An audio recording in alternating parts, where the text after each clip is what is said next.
Meghalaya Class Readiness Program was conceived in a way to address the various challenges which the teachers face when a student joins a class.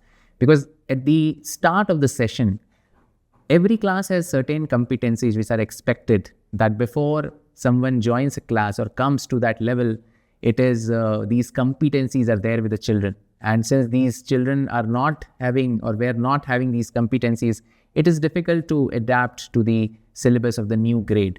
So that is why it's very important at the start of every academic session that we ensure that all the students who are coming to a new grade, they are having those competencies which are required for that particular grade.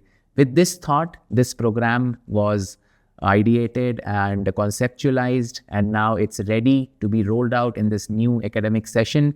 We really look forward to all the teachers taking advantage of this, and the material which has been developed is really wonderful, and that will help all the teachers to ensure all their students are at the level which they should be when the academic session begins. So I wish everyone all the best to use this wonderful module of class readiness which has been prepared. Thank you. Kubleshabun, Mithila.